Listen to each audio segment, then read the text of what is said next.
This is David Ramati again going live for my weekly update on what's going on here and what's not going on here.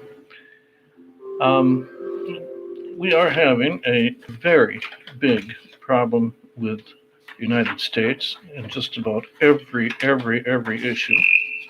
I mean, they are certainly. Excuse me, somebody's trying to call, and I'm going to have to turn the power off to that.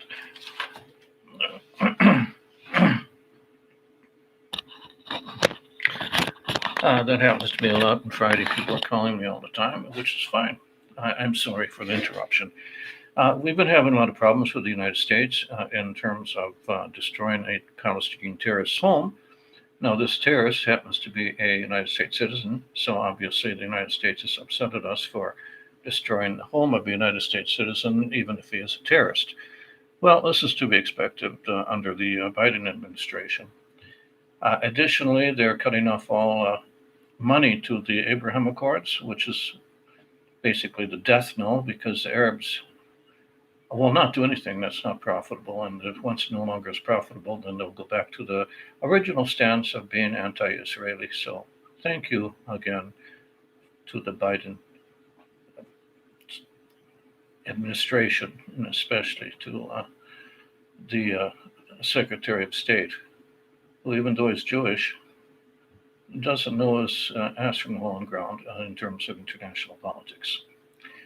Now, the coronavirus is back, and it's very disturbing here in Israel. We still are determining what to do, but every moment that we wait to see what to do, it's spreading, and it's going to continue to spread throughout the world.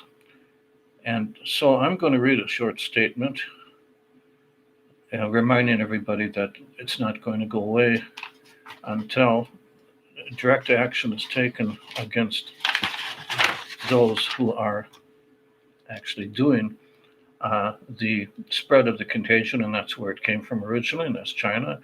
And for all of you that don't vaccinate, wear a mask, whatever is required, anytime you infect a person and that person dies, you have that person's blood on your hands. So, on that note, I'd like to read a statement.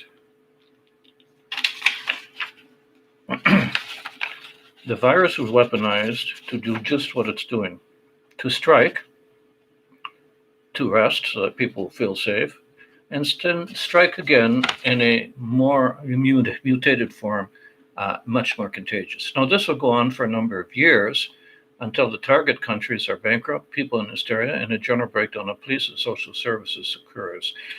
Hospitals will eventually be overwhelmed, and most of the social gatherings will be suspended. Universities will close, schools will close, and so on. The only country in the world that can survive this is the country responsible for inflicting it on the world, CCCP, China.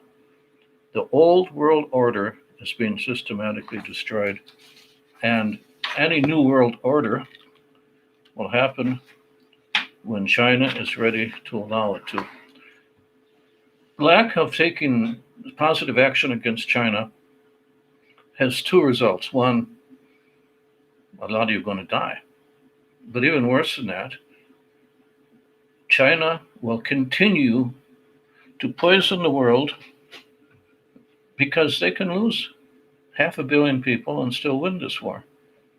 We can't lose 500 million people in the Western world. Our economy will be in shatters. Our population will be in revolt. That's the problem with democracy. The soft underbelly of democracy is our inability, both psychologically and physically, our inability to strike back devastating blows against those who would oppress us. We have taken in this democracy power from the people, not given power to the people, in all the democracies in the Western world. And we're rotten from the inside. Our monumental statue is like the monumental statue that they saw in the desert of Ozymandias. And there was nothing left of the statue except the words, "Look upon my work and tremble." Well, actually, let's look upon what we've left behind and what we're not doing. We should start trembling. because the time to do anything about it is going fast. As I point out, this virus will return several times a year in a different form that requires quarantine, vaccination, and separation. And this will continue until the economies are destroyed. And people, without even doing a quarantine, will actually be quarantined because all of the big cities will close.